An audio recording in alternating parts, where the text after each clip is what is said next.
ಸ್ನೇಹಿತರ welcome back to Mahi updates YouTube channel. ನಾನು ನಿಮ್ಮ ಮಹಿಗೌಡ ಮಾತಾಡ್ತಿರೋದು. ಗೃಹಲಕ್ಷ್ಮಿ ಯೋಜನೆಯ ಅಪ್ಡೇಟ್ಗೆ ತಮಗೆಲ್ರಿಗೂ ಆತ್ಮೀಯವಾದ ಸ್ವಾಗತ. ಗೃಹಲಕ್ಷ್ಮಿ ಯೋಜನೆಯ 12 ಮತ್ತು 13ನೇ ಕಂತಿನ ಹಣ ಕುರಿತು ನಿನ್ನೆ ಲಕ್ಷ್ಮಿ ಹೆಬ್ಬಾಳ್ಕರ್ ಮೇಡಮ್ ಅವರು ಒಂದು ಸುದ್ದಿಗೋಷ್ಠಿಯನ್ನು ಮಾಡಿದ್ದಾರೆ. ಒಂದಿಷ್ಟು ಅಪ್ಡೇಟ್ಸನ್ನು ಕೊಟ್ಟಿದ್ದಾರೆ. ಫಲಾನುಭವಿಗಳು ಯಾರೆಲ್ಲ 12 ಮತ್ತು 13ನೇ ಕಂತು ಹಣಕ್ಕಾಗಿ ವೆಯ್ಟ್ ಮಾಡ್ತಿದ್ದೀರಾ, ಎಲ್ಲ ಒಂದು ಫಲಾನುಭವಿಗಳನ್ನು ಸಹ ಇವತ್ತಿನ ಈ ವಿಡಿಯೋನ ಕಂಪ್ಲೀಟ್ ಆಗಿ ವಾಚ್ ಮಾಡಿ ಇದ್ರ ಬಗ್ಗೆ ಸಂಪೂರ್ಣವಾದ ಮಾಹಿತಿಯನ್ನು ಇವತ್ತಿನ ಈ ವಿಡಿಯೋದಲ್ಲಿ ತಿಳಿಸ್ಕೊಡ್ತೀನಿ. ಅದಕ್ಕಿಂತ ಮುಂಚೆ ಎಲ್ಲರಿಗೂ, ನಿಮಗೂ ಮತ್ತು ನಿಮ್ಮ ಕುಟುಂಬದವರಿಗೂ ಗೌರಿ ಗಣೇಶ ಹಬ್ಬದ ಹಾರ್ದಿಕ ಶುಭಾಶಯಗಳು. ನೀವು ವಿಶ್ ಮಾಡಬೇಕು ಅಂತ ಅಂದರೆ ಕಮೆಂಟ್ ಬಾಕ್ಸ್ ಮೂಲಕ ವಿಶನ್ನು ಮಾಡಿ ತಿಳಿಸ್ಕೊಡ್ಬೋದು. ಖಂಡಿತವಾಗ್ಲೂ ನಾನು ರೆಸ್ಪಾನ್ಸ್ ಮಾಡ್ತೀನಿ. ಆ್ಯಂಡ್ ಹಾಗೇನು ಚಾನಲ್ಗೆ ಪಟ್ಟಂತಹ ಒಂದು ಲೈಕನ್ನು ಮಾಡಿ ಹಂಡ್ ಮರಿದೆ ಸಬ್ಸ್ಕ್ರೈಬನ್ನು ಮಾಡ್ಕೊಳ್ಳಿ. ಆ್ಯಂಡ್ ಈಗಾಗಲೇ ಯಾರೆಲ್ಲ ಲೈಕ್ ಮಾಡಿ ಸಬ್ಸ್ಕ್ರೈಬ್ ಮಾಡಿ ಸಪೋರ್ಟ್ ಮಾಡ್ತಿದ್ದೀರಾ ಎಲ್ಲರಿಗೂ ಥ್ಯಾಂಕ್ ಯು ಸೋ ಮಚ್. ನೋಡಿ, ಗೃಹಲಕ್ಷ್ಮಿ ಯೋಜನೆಯ ಫಲಾನುಭವಿಗಳು ನಾನು 12 ಮತ್ತು 13ನೇ ಕಂತಿನ ಹಣ ಕುರಿತು ಅಪ್ಡೇಟನ್ನು ಮಾಡಿದಾಗ ಇಲ್ಲಿ ಕೆಲವೊಂದಿಷ್ಟು ಫಲಾನುಭವಿಗಳು ನೀವು ಪ್ರತಿನಿತ್ಯ ಇದನ್ನೇ ಹೇಳಿದ್ದನ್ನೇ ಹೇಳ್ತಿದ್ದೀರಾ ಅಂತ ಕೇಳ್ತಿದ್ದೀರಾ. ಬಟ್ ಇಲ್ಲಿ ನನಗೆ ಸಾಕಷ್ಟು ಫಲಾನುಭವಿಗಳು ನಮ್ಮ ಒಂದು ಚಾನಲ್ ರೆಗ್ಯುಲರ್ ಸಬ್ಸ್ಕ್ರೈಬರ್ಸ್ ಏನು ಕೇಳ್ತಿದ್ದಾರೆ, ಸರ್ 12 ಮತ್ತು 13ನೇ ಕಂತಿನ ಹಣ ಕುರಿತು ವಿಡಿಯೋ ಮಾಡಿ ತಿಳಿಸ್ಕೊಡಿ ಸರ್, ಇನ್ನೂ ನಮ್ಗೆ ಹಣ ಬಂದಿಲ್ಲ, ವಿಡಿಯೋ ಮಾಡಿ ತಿಳಿಸ್ಕೊಡಿ ಸರ್ ಅಂತ ಹೇಳಿಬಿಟ್ಟು ನಮಗೆ ಮೋಸ್ಟ್ ಆಫ್ ದಿ ಕಮೆಂಟ್ಸ್ ಆದರೆ ಬರ್ತಿದ್ದಾವೆ. ಹಾಗಾಗಿ ನಾನು ಪ್ರತಿನಿತ್ಯನೂ ಸಹ ನಿಮಗೆ ಗೃಹಲಕ್ಷ್ಮಿ ಯೋಜನೆಯ ಅಪ್ಡೇಟ್ ಕುರಿತು ಖಂಡಿತವಾಗ್ಲೂ ಒಂದು ವಿಡಿಯೋ ಆದ್ರೂ ಸಹ ಅಪ್ಡೇಟ್ ಮಾಡಿ ತಿಳಿಸ್ಕೊಡ್ತಾನೆ ಇರ್ತೀನಿ. ಓಕೆನಾ.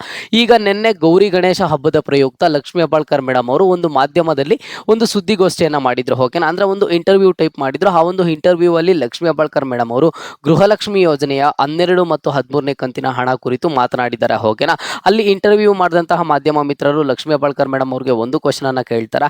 ಮ್ಯಾಮ್, ನೀವು 1 ವರ್ಷ ಏನೋ ಕಂಪ್ಲೀಟ್ ಮಾಡಿದಿರಾ, ಸಕ್ಸಸ್ಫುಲ್ ಆಗಿ ಕಂಪ್ಲೀಟ್ ಮಾಡಿದಿರಾ ಅಲ್ವಾ, ಬಟ್ ಈ ಒಂದು ಜೂನ್ ತಿಂಗಳ ಹಣ ಬಿಡುಗಡೆ ಮಾಡೋದ್ರಲ್ಲಿ ಕೆಲವೊಂದಿಷ್ಟು ತಡೆ ಮಾಡಿದ್ರಿ. ಈಗ ಜುಲೈ ಮತ್ತು ಆಗಸ್ಟ್ ತಿಂಗಳ ಹಣ ಫಲಾನುಭವಿಗಳಿಗೆ ಇನ್ನೂ ಬಿಡುಗಡೆ ಮಾಡಿಲ್ಲಲ್ಲ, ಇದ್ರ ಬಗ್ಗೆ ನೀವೇನು ಹೇಳ್ತೀರಾ ಅಂತ ಕೇಳಿದಾಗ ಲಕ್ಷ್ಮಿ ಹೆಬ್ಬಾಳ್ಕರ್ ಮೇಡಮ್ ಅವರು ಕೊಟ್ಟಿರುವಂತಹ ಸ್ಪಷ್ಟನೆ ನೋಡೋದಾದ್ರೆ, ನೋಡಿ, ನಾವು ಗೃಹಲಕ್ಷ್ಮಿ ಯೋಜನೆಯ ಹಣ ಇದುವರೆಗೂ ಫಲಾನುಭವಿಗಳಿಗೆ 11ನೇ ಕಂತಿನ ಹಣದವರೆಗೂ ಎಲ್ಲರಿಗೂ ಜಮಾ ಮಾಡಿದ್ವಿ. ಇನ್ನು ನೆಕ್ಸ್ಟ್ 12 ಮತ್ತು 13ನೇ ಕಂತಿನ ಹಣ ಪೆಂಡಿಂಗ್ ಇದೆ. ಇಲ್ಲಿ ಲಕ್ಷ್ಮಿ ಹೆಬ್ಬಾಳ್ಕರ್ ಮೇಡಮ್ ಅವರು ಗೃಹಲಕ್ಷ್ಮಿಯರಿಗೆ ಒಂದು ರಿಕ್ವೆಸ್ಟ್ ಅನ್ನ ಮಾಡ್ಕೊಂಡಿದ್ದಾರೆ. ಓಕೆನಾ.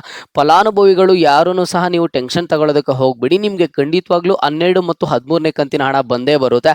ನೀವು ಬೇರೆ ವಿರೋಧ ಪಕ್ಷದ ನಾಯಕರಾಗಿರ್ಬೋದು ಅಥವಾ ಬೇರೆ ಏನೇ ಹೇಳಿ ನೀವು ತಲೆ ಕೆಡಿಸ್ಕೊಳ್ಳೋದಕ್ಕೆ ಹೋಗ್ಬಿಡಿ, ನಿಮಗೆ ನಾವು 12 ಮತ್ತು 13ನೇ ಕಂತಿನ ಹಣ ಕೊಡ್ತೀವಿ ಅಂತ ಹೇಳಿದ್ದಾರೆ. ಅಂಡ್ ಹಾಗೇನೂ ಸಹ ಗೃಹಲಕ್ಷ್ಮಿಯರಿಗೆ ಒಂದು ಇಂಪಾರ್ಟೆಂಟ್ ಆಗಿ ಒಂದು ಅಪ್ಡೇಟ್ ಅನ್ನ ತಿಳಿಸ್ಕೊಟ್ಟಿದ್ದಾರೆ. ನೋಡಿ, ಪ್ರತಿ ತಿಂಗಳು ಸಹ ಗೃಹಲಕ್ಷ್ಮಿ ಯೋಜನೆಯ ಹಣ ಪಡ್ಕೊಳ್ಳೋದಕ್ಕೆ 1,23,00,000 ಫಲಾನುಭವಿಗಳು ಅರ್ಹರಿದ್ದಾರೆ. ಓಕೆನಾ. ಅಂದ್ರೆ ಪ್ರತಿ ತಿಂಗಳು ಸಹ ಈಗ ಗೃಹಲಕ್ಷ್ಮಿ ಯೋಜನೆಯ ಹಣ ಪ್ರತಿಯೊಬ್ಬರಿಗೂ ಜಮಾ ಮಾಡಬೇಕು ಅಂತ ಅಂದ್ರೆ 2,500 ಕೋಟಿಗಿಂತ ಹೆಚ್ಚು ಬೇಕು. ಓಕೆನಾ. ಇದು ಸಾಮಾನ್ಯದ ಪ್ರಶ್ನೆ ಇಲ್ಲ, ನಮ್ಮಲ್ಲಿ ಸಾಕಷ್ಟು ಟೆಕ್ನಿಕಲ್ ಇಶ್ಯೂಸ್ ಆದ್ರೆ ಆಗ್ತಿದಾವೆ ಅಂತ ಹೇಳ್ತಿದ್ದಾರೆ.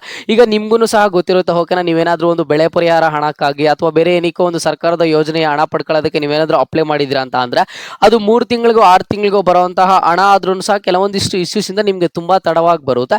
ಬಟ್ ನಾವು ಪ್ರತಿ ತಿಂಗಳು ಹಣ ಜಮಾ ಮಾಡ್ತಿದೀವಿ ಅಂತ ಅಂದ್ರೆ ಇಲ್ಲಿ ನಮಗೆ ಕೆಲವೊಂದಿಷ್ಟು ಟೆಕ್ನಿಕಲ್ ಇಶ್ಯೂಸ್ ಆಗಿದಾವೆ. ಹಾಗಾಗಿ ಲಕ್ಷ್ಮಿ ಹೆಬ್ಬಾಳ್ಕರ್ ಮೇಡಮ್ ಅವರು ಗೃಹಲಕ್ಷ್ಮಿಯರಲ್ಲಿ ರಿಕ್ವೆಸ್ಟ್ ಅನ್ನ ಮಾಡ್ಕೊಂಡಿದ್ದಾರೆ, ನೀವು ಸ್ವಲ್ಪ ವೆಯ್ಟ್ ಮಾಡಿ, ನಿಮ್ಗೆ ಖಂಡಿತವಾಗ್ಲೂ ಸಹ ಗೃಹಲಕ್ಷ್ಮಿ ಯೋಜನೆಯ 12 ಮತ್ತು 13ನೇ ಕಂತಿನ ಹಣ ಒಟ್ಟಿಗೆ 4,000 ಹಣ ಆದ್ರೆ ನಿಮ್ಮ ಒಂದು ಬ್ಯಾಂಕ್ ಖಾತೆಗಳಿಗೆ ಜಮಾ ಆಗುತ್ತೆ. ಹಣ ಬಿಡುಗಡೆ ಮಾಡೋದಕ್ಕೆ ಎಲ್ಲ ಒಂದು ಸಿದ್ಧತೆಗಳನ್ನ ಕಂಪ್ಲೀಟ್ ಮಾಡ್ಕೊಂಡಿದ್ದಾರಂತೆ. ಇನ್ನು ಯಾವುದೇ ಒಂದು ರೀತಿಯ ವರ್ಕ್ ಆದ್ರೆ ಪೆಂಡಿಂಗ್ ಇಲ್ಲ. ಇನ್ನು ಜಸ್ಟ್ ಗೃಹಲಕ್ಷ್ಮಿಯರ ಬ್ಯಾಂಕ್ ಖಾತೆಗಳಿಗೆ ಒಟ್ಟಿಗೆ 4,000 ಹಣ ಜಮಾ ಆಗಬೇಕು ಅಂತಾನೂ ಸಹ ಸ್ಪಷ್ಟನೆಯನ್ನ ಕ್ಲಿಯರ್ ಆಗಿ ಕೊಟ್ಟಿದ್ದಾರೆ. ಓಕೆನಾ. ಇಲ್ಲಿ ನೀವು ಕೇವಲ 12ನೇ ಕಂತು ಹಣ ಮಾತ್ರ ಬರುತ್ತೆ ಅಥವಾ ಕೇವಲ 13ನೇ ಕಂತಿನ ಹಣ ಮಾತ್ರ ಬರುತ್ತೆ ಅಂತ ಅನ್ಕೊಳ್ಳೋದಕ್ಕೆ ಹೋಗ್ಬಿಡಿ, ಅಥವಾ 4,000 ಹಣ ಯಾರಿಗೆ ಬರುತ್ತೆ ಅಂತ ನೀವು ಕೇಳಬಹುದು. ನೋಡಿ, ಪ್ರತಿಯೊಂದು ಗೃಹಲಕ್ಷ್ಮಿ ಯೋಜನೆಯ ಫಲಾನುಭವಿಗೂ ಸಹ ಜುಲೈ ತಿಂಗಳ ಅಂಡ್ ಹಾಗೇನು ಸಹ ಆಗಸ್ಟ್ ತಿಂಗಳ ಹಣ ಒಟ್ಟಿಗೆ ಜಮಾ ಮಾಡ್ತಾರೆ. ಓಕೆನಾ. ಯಾಕಂತ ಅಂದ್ರೆ ಈಗಾಗಲೇ ಸೆಪ್ಟೆಂಬರ್ ತಿಂಗಳು ಸ್ಟಾರ್ಟ್ ಆಗಿರೋದ್ರಿಂದ ಸೆಪ್ಟೆಂಬರ್ ತಿಂಗಳು ಕಂಪ್ಲೀಟ್ ಆಗುವಷ್ಟು ಒಳಗಡೆ ಜುಲೈ ಮತ್ತು ಆಗಸ್ಟ್ ತಿಂಗಳ ಹಣ ನಿಮ್ಮ ಒಂದು ಬ್ಯಾಂಕ್ ಖಾತೆಗಳಿಗೆ ಜಮಾ ಆಗುತ್ತೆ. ಅದಾದ್ಮೇಲೆ ನೆಕ್ಸ್ಟ್ ಸೆಪ್ಟೆಂಬರ್ ತಿಂಗಳ ಹಣ ಅಕ್ಟೋಬರ್ ತಿಂಗಳಲ್ಲಿ ಜಮಾ ಆಗುತ್ತೆ ಅಂತ ಹೇಳ್ಬಿಟ್ಟು ಇದ್ರ ಬಗ್ಗೆ ಒಂದು ಕ್ಲಿಯರ್ ಆಗಾದ್ರೆ ಸ್ಪಷ್ಟನೆಯನ್ನ ಕೊಟ್ಟಿದ್ದಾರೆ. ಇಲ್ಲಿ ನೀವು ಸಾಕಷ್ಟು ವಿಡಿಯೋಸ್ ಅನ್ನ ನೋಡಿದಾಗ ಇಲ್ಲ ನಿಮ್ಗೆ ಇನ್ ಮುಂದೆ ಬರೋದೇ ಇಲ್ಲ ಅಂತ ಹೇಳೋದಾಗಿರ್ಬೋದು, ಈ ರೀತಿ ಯಾವುದನ್ನು ಸಹ ಇಲ್ಲ, ನಿಮ್ಗೆ ಖಂಡಿತವಾಗ್ಲೂ 12 ಮತ್ತು 13ನೇ ಕಂತಿನ ಹಣ ಜಮಾ ಆಗುತ್ತಂತೆ. ಅದಕ್ಕೂ ಬಿಡುಗಡೆ ಮಾಡೋದಕ್ಕೆ ಎಲ್ಲ ಒಂದು ಸಿದ್ಧತೆಗಳನ್ನ ಮಾಡ್ಕೊಂಡಿದ್ದಾರೆ. ಇನ್ ಯಾವುದೇ ಒಂದು ರೀತಿಯ ತೊಂದರೆ ಆದ್ರೆ ಇಲ್ಲ, ಜಸ್ಟ್ ನಿಮ್ಮ ಒಂದು ಬ್ಯಾಂಕ್ ಖಾತೆಗಳಿಗೆ ರಿಸೀವ್ ಆಗಬೇಕು ಅಂತ ಹೇಳಿದರೆ ನೋಡಿ, ಆದಷ್ಟು ಬೇಗ ಅತಿ ಶೀಘ್ರದಲ್ಲೇ ನಿಮ್ಮ ಒಂದು ಬ್ಯಾಂಕ್ ಖಾತೆಗಳಿಗೆ ಗೃಹಲಕ್ಷ್ಮಿ ಯೋಜನೆಯ ಹಣ 4,000 ಹಣ ಆದ್ರೆ ಜಮಾ ಆಗ್ತಾ ಹೋಗುತ್ತೆ. ಅಂಡ್ ಒಂದಂತೂ ನಿಜ ನೋಡಿ, ಸೆಪ್ಟೆಂಬರ್ ತಿಂಗಳು ಕಂಪ್ಲೀಟ್ ಆಗುವಷ್ಟು ಒಳಗಡೆ ಪ್ರತಿಯೊಂದು ಫಲಾನುಭವಿಗೂ ಸಹ ಗೃಹಲಕ್ಷ್ಮಿ ಯೋಜನೆಯ 12 ಮತ್ತು 13ನೇ ಕಂತಿನ ಹಣ ನಿಮ್ಮ ಒಂದು ಬ್ಯಾಂಕ್ ಖಾತೆಗಳಿಗೆ ರಿಸೀವ್ ಆಗುತ್ತೆ ಅಂತ ಹೇಳ್ಬಿಟ್ಟು ಮಹಿಳಾ ಮತ್ತು ಮಕ್ಕಳ ಕಲ್ಯಾಣ ಅಭಿವೃದ್ಧಿ ಇಲಾಖೆಯ ಸಚಿವೆ ಲಕ್ಷ್ಮಿ ಹೆಬ್ಬಾಳ್ಕರ್ ಮೇಡಮ್ ಅವರನ್ನೇ ಸಹ ತಿಳಿಸಿಕೊಟ್ಟಿದ್ದಾರೆ. ನೋಡಿ, 1 ವರ್ಷ ಕಂಪ್ಲೀಟ್ ಆಗಿರುವಂತ ಖುಷಿಯಲ್ಲಿ ನಿಮಗೆ ಈಗಾಗಲೇ ಸಹ ಇನ್ಸ್ಟಾಗ್ರಾಮ್ ಅಲ್ಲಿ ರೀಲ್ಸ್ ಅನ್ನ ಮಾಡಿ ಅಂತ ಹೇಳಿದ್ರು. ಅದಾದ್ಮೇಲೆ ಗೃಹಲಕ್ಷ್ಮಿ ಯೋಜನೆಯ ಫಲಾನುಭವಿ ಫಲಾನುಭವಿಗಳಿಗೆ 12 ಮತ್ತು 13ನೇ ಕಂತಿನ ಹಣ ಒಟ್ಟಿಗೆ ಬಿಡುಗಡೆ ಮಾಡಬೇಕು ಅಂತ ಹೇಳ್ಬಿಟ್ಟು ಸರ್ ಅವ್ರ ಜೊತೆ ಮಾತಾಡಿ ಎಲ್ಲ ಒಂದು ಸಿದ್ಧತೆಗಳನ್ನು ಸಹ ನಡೆಸಿಕೊಂಡಿದ್ದಾರೆ. ನೀವು 12 ಮತ್ತು 13ನೇ ಕಂತಿನ ಹಣ ಬಂದಿಲ್ಲ ಅಂತ ತಲೆ ಕೆಡಿಸ್ಕೊಳ್ಳೋದಕ್ಕೆ ಹೋಗ್ಬೇಡಿ. ಇದರ ಎಲ್ಲ ಒಂದು ಪ್ರೋಸೆಸ್ ಕಂಪ್ಲೀಟ್ ಆಗಿದೆ. ಜಸ್ಟ್ ನಿಮ್ಮ ಒಂದು ಬ್ಯಾಂಕ್ ಖಾತೆಗಳಿಗೆ ರಿಸೀವ್ ಆಗಬೇಕು ಅಷ್ಟೇ ಅಂತ ಹೇಳ್ಬಿಟ್ಟು ನೆನ್ನೆನೂ ಸಹ ಲಕ್ಷ್ಮೀ ಹೆಬ್ಬಾಳ್ಕರ್ ಮೇಡಮ್ ಅವರು ಹೇಳಿರುವಂತದ್ದು. ಹಾಗಾಗಿ ನಿಮ್ಗೆ ನೋಡಿ ಇವತ್ತು ಗೌರಿ ಗಣೇಶ ಹಬ್ಬ ಇದೆ ಅಂಡ್ ನೆಕ್ಸ್ಟ್ ನಿಮ್ಗೆ ಸೋಮವಾರದಿಂದ ನಿಮ್ಗೆ ಗೃಹಲಕ್ಷ್ಮಿ ಯೋಜನೆಯ 12 ಮತ್ತು 13ನೇ ಕಂತಿನ ಹಣ ಒಟ್ಟಿಗೆ 4,000 ಹಣ ಬರುವಂತ ಚಾನ್ಸಸ್ ಆದ್ರೆ ತುಂಬಾ ಇದಾವೆ. ಓಕೆನಾ, ಆದಷ್ಟು ಬೇಗ ಇದರ ಒಂದು ಪ್ರೊಸೆಸ್ ಅನ್ನ ಸ್ಟಾರ್ಟ್ ಮಾಡ್ತೀವಿ ಅಂತಾನೂ ಸಹ ಹೇಳಿದ್ದಾರೆ. ಅಂಡ್ ಒಂದಂತೂ ನಿಜ, ಸೆಪ್ಟೆಂಬರ್ ತಿಂಗಳು ಕಂಪ್ಲೀಟ್ ಆಗೋಷ್ಟು ಒಳಗಡೆ ನಿಮ್ಮ ಒಂದು ಬ್ಯಾಂಕ್ ಖಾತೆಗಳಿಗೆ 4,000 ಹಣ ಆದ್ರೆ ಗೃಹಲಕ್ಷ್ಮಿ ಯೋಜನೆಯ ಹಣ ಬರುತ್ತೆ. ಓಕೆನಾ, ಅಂಡ್ ಲಕ್ಷ್ಮೀ ಹೆಬ್ಬಾಳ್ಕರ್ ಮೇಡಮ್ ಅವ್ರಿಗೆ ಒಂದು ವಿಚಾರದಲ್ಲಿ ತುಂಬಾ ಖುಷಿ ಇದೆ. ರೀಲ್ಸ್ ಅನ್ನ ಮಾಡಿ ಅಂತ ಹೇಳಿದ್ರು. ಈಗಾಗಲೇ ಸಾಕಷ್ಟು ಮಹಿಳೆಯರು ರೀಲ್ಸ್ ಅನ್ನ ಮಾಡಿದ್ದಾರೆ.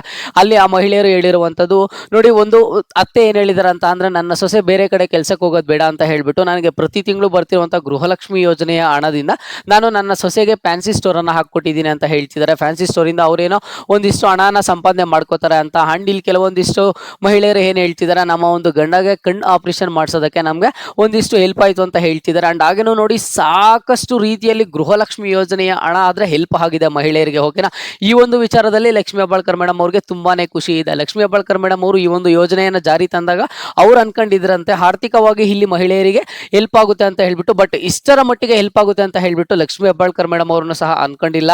ಈ ಗೃಹಲಕ್ಷ್ಮಿ ಯೋಜನೆಯ ಸಕ್ಸಸ್ನೇ ಸಹ ಇದಾಗಿದೆ. ಇಲ್ಲಿ ಸಾಕಷ್ಟು ಮಹಿಳೆಯರು ಇನ್ನೂ ಸುಮಾರು ರೀತಿಯಲ್ಲಿ ನೀವು ನೋಡಿದ್ರೆ ಮೊನ್ನೆ ಒಂದು ಅಜ್ಜಿ ಊರಿಗೆನೆ ಹೋಳಿಗೆ ಊಟನ ಹಾಕ್ಸಿದ್ರು. ಅಂಡ್ ಹಾಗೇನು ಸಹ ಒಂದು ಉತ್ತರ ಕರ್ನಾಟಕದ ಮಹಿಳೆ ಒಬ್ರು ಹೇಳಿದ್ರು, ನನ್ನ ಮಗ PUC ಪಾಸ್ ಆದ, ನನ್ನ ಮಗ PUC ವಿದ್ಯಾಭ್ಯಾಸಕ್ಕಾಗಿ ಗೃಹಲಕ್ಷ್ಮಿ ಯೋಜನೆನೇ ಹೆಲ್ಪ್ ಆಯ್ತು ಅಂತ ಹೇಳ್ಬಿಟ್ಟು ಈ ರೀತಿ ಸುಮಾರು ರೀತಿಯಲ್ಲಿ ಒಂದು ಇದು ಬಂದಿರುತ್ತೆ. ಅಂಡ್ ಹಾಗೇನು ನಮ್ಮ ಒಂದು ವಿಡಿಯೋಸ್ಗೆ ಕಮೆಂಟ್ಸ್ ಅನ್ನ ಮಾಡ್ತಿರ್ತಾರೆ ಮಹಿಳೆಯರು, ನಮಗೆ ಗೃಹಲಕ್ಷ್ಮಿ ಯೋಜನೆಯಿಂದ ಈ ರೀತಿ ಹೆಲ್ಪ್ ಆಯ್ತು, ಈ ರೀತಿ ಹೆಲ್ಪ್ ಆಯ್ತು ಅಂತ ಹೇಳ್ಬಿಟ್ಟು. ಇವತ್ತಿನ ಈ ವಿಡಿಯೋ ನೋಡ್ತಿರುವಂತಹ ಪ್ರತಿಯೊಬ್ಬ ಮಹಿಳೆಯರನ್ನು ಸಹ ಕಮೆಂಟ್ ಬಾಕ್ಸ್ ಮೂಲಕ ಕಮೆಂಟ್ ಅನ್ನ ಮಾಡಿ ತಿಳಿಸ್ಕೊಡಿ. ಗೃಹಲಕ್ಷ್ಮಿ ಯೋಜನೆ ನಿಮ್ಮ ಒಂದು ಲೈಫ್ ಅಲ್ಲಿ ಏನೆಲ್ಲ ಚೇಂಜಸ್ ತಂದಿದೆ ಅಂತ ಹೇಳ್ಬಿಟ್ಟು. 1 ವರ್ಷ ಕಂಪ್ಲೀಟ್ ಆಗಿದೆ, ಈಗಾಗಲೇ ಸಹ ಗೃಹಲಕ್ಷ್ಮಿ ಯೋಜನೆ ಸ್ಟಾರ್ಟ್ ಆಗಿ 1 ವರ್ಷದಿಂದ ನೀವು ಗೃಹಲಕ್ಷ್ಮಿ ಯೋಜನೆ ಹಣ ಪಡ್ಕೋತಿದ್ದೀರಾ. 1 ವರ್ಷದಿಂದ ನಿಮ್ಮ ಒಂದು ಲೈಫ್ ಅಲ್ಲಿ ಏನೆಲ್ಲ ಚೇಂಜಸ್ ಆಗಿದೆ ಈ ಗೃಹಲಕ್ಷ್ಮಿ ಯೋಜನೆಯಿಂದ ಅಂತ ಹೇಳ್ಬಿಟ್ಟು ಇವತ್ತಿನ ಈ ವಿಡಿಯೋದಲ್ಲಿ ಮರೀದೆ ಪ್ರತಿಯೊಬ್ಬರೂ ಸಹ ಕಮೆಂಟ್ ಬಾಕ್ಸ್ ಮೂಲಕ ಕಮೆಂಟ್ ಅನ್ನ ಮಾಡಿ ತಿಳಿಸ್ಕೊಡಿ. ಯಾಕಂತ ಅಂದ್ರೆ ನೀವು ಮಾಡುವಂತ ಕಾಮೆಂಟ್ ಒಂದಿಷ್ಟು ಜನ ನೋಡ್ತಾರೆ, ಒಂದಿಷ್ಟು ನಿಮ್ಮ ಒಂದು ಸ್ನೇಹಿತರು ನೋಡ್ತಾರೆ, ಮಹಿಳೆಯರು ನೋಡ್ತಾರೆ. ಅಂಡ್ ಹಾಗೇನು ಸಹ ನಾನು ಇವತ್ತಿನ ಈ ವಿಡಿಯೋದಲ್ಲಿ ನೀವು ಮಾಡುವಂತ ಕಮೆಂಟ್ಸ್ ಅನ್ನ ನೋಡ್ತೀನಿ, ಆ ಒಂದು ಕಮೆಂಟ್ಸ್ಗೆ ರಿಪ್ಲೈ ಅನ್ನ ಕೊಡ್ತೀನಿ. ಹಾಗಾಗಿ ನಿಮ್ಗೆ ನಿಮ್ಮ ಒಂದು ಲೈಫ್ ಅಲ್ಲಿ ಗೃಹಲಕ್ಷ್ಮಿ ಯೋಜನೆ ಏನ್ ಚೇಂಜಸ್ ಅನ್ನ ತಂದಿದೆ, ಈ ಒಂದು ಗೃಹಲಕ್ಷ್ಮಿ ಯೋಜನೆಯಿಂದ ನೀವು ನಿಮ್ಮ ಒಂದು ಲೈಫ್ ಅಲ್ಲಿ ಏನೆಲ್ಲ ಡೆವಲಪ್ಮೆಂಟ್ ಅನ್ನ ಮಾಡ್ಕೊಂಡಿದ್ದೀರಾ ಅಂತ ಹೇಳ್ಬಿಟ್ಟು ಇವತ್ತಿನ ಈ ವಿಡಿಯೋದಲ್ಲಿ ಮರೀದೆ ಒಂದು ಕಮೆಂಟ್ ಬಾಕ್ಸ್ ಮೂಲಕ ಕಮೆಂಟ್ ಅನ್ನ ಮಾಡಿ ತಿಳಿಸ್ಕೊಡಿ. ಅಂಡ್ ಹಾಗೇನು ನಿಮ್ಗೆ ಎಷ್ಟು ಕಂತು ಹಣ ಬಂದಿದೆ, ಇನ್ನು ಎಷ್ಟು ಕಂತು ಹಣ ಪೆಂಡಿಂಗ್ ಇದೆ ಅಂತ ಹೇಳ್ಬಿಟ್ಟು ಕಮೆಂಟ್ ಬಾಕ್ಸ್ ಮೂಲಕ ಕಮೆಂಟ್ ಅನ್ನ ಮಾಡಿ. ಅಂಡ್ ಆದ್ರೆ ನೀವು ಯಾವ ಜಿಲ್ಲೆಯಿಂದ ವಿಡಿಯೋನ ನೋಡ್ತಿದ್ದೀರಾ ಅಂತ ಹೇಳ್ಬಿಟ್ಟು ಕಮೆಂಟ್ ಬಾಕ್ಸ್ ಮೂಲಕ ಮೆನ್ಷನ್ ಅನ್ನ ಮಾಡಿ. ಯಾಕಂತ ಅಂದ್ರೆ ನೀವು ಈ ಬೇರೆ ಕಡೆ ಜಿಲ್ಲೆಗಳಿಂದ ನೀವು ವಿಡಿಯೋನ ನೋಡ್ತಿದ್ದೀರಾ ಅಂತ ಹೇಳ್ಬಿಟ್ಟು ಸಾಕಷ್ಟು ಜನ ಫಲಾನುಭವಿಗಳು ಕಮೆಂಟ್ಸ್ ಅನ್ನ ಮಾಡ್ತೀರಾ. ನಾನು ಹೇಳಿದಾಗ ಎಲ್ರಿಗೂ ಸಹ ಥ್ಯಾಂಕ್ ಯು ಸೋ ಮಚ್. ಮರಿದೆ ಕಮೆಂಟ್ ಅನ್ನ ಮಾಡಿ. ಯಾಕಂತ ಅಂದ್ರೆ ನಾವು ನಿಮ್ಮ ಒಂದು ಕಮೆಂಟ್ ಅನ್ನು ನೋಡಿದಾಗ ಓದಿದಾಗ ನಮ್ಗೆ ಒಂದಿಷ್ಟು ಪ್ರೋತ್ಸಾಹ ಆದ್ರೆ ಬರುತ್ತೆ. ಮುಂದಿನ ದಿನಗಳಲ್ಲಿ ವಿಡಿಯೋಸ್ ಅನ್ನ ಹೆಚ್ಚು ಮಾಡಬೇಕು. ಫಲಾನುಭವಿಗಳಿಗೆ ಬೇರೆ ಯೋಜನೆಗಳಿದ್ರೆ ಯೋಜನೆಗಳ ಬಗ್ಗೆ ನಾನು ಅಪ್ಡೇಟ್ ಮಾಡಿ ತಿಳಿಸ್ಕೊಡ್ಬೇಕು ಅಂತ ಹೇಳ್ಬಿಟ್ಟು. ನೋಡಿ, ನಿಮ್ಗೆ ಸರ್ಕಾರದ ಯೋಜನೆಗಳು ಇನ್ನೂ ಸಹ ಸಾಕಷ್ಟು ಯೋಜನೆಗಳಿದಾವೆ. ಆ ಒಂದು ಯೋಜನೆಗಳ ಲಾಭ ಯಾವ ರೀತಿ ಪಡ್ಕೋಬೇಕು, ಎಲ್ಲಿ ಅರ್ಜಿ ಸಲ್ಲಿಸಬೇಕು, ಏನೆಲ್ಲ ಡಾಕ್ಯುಮೆಂಟ್ಸ್ ಬೇಕು ಏನು ಅಂತ ಹೇಳ್ಬಿಟ್ಟು ಮುಂದಿನ ದಿನಗಳಲ್ಲಿ ಸಪ್ರೇಟ್ ವಿಡಿಯೋಸ್ ನಮ್ಮ ಒಂದು ಚಾನಲ್ ಅಲ್ಲಿ ಅಪ್ಲೋಡ್ ಆಗ್ತಿರ್ತವೆ. ಹಾಗಾಗಿ ಚಾನಲ್ಗೆ ಸಬ್ಸ್ಕ್ರೈಬ್ ಅನ್ನ ಮಾಡ್ಕೊಳ್ಳಿ.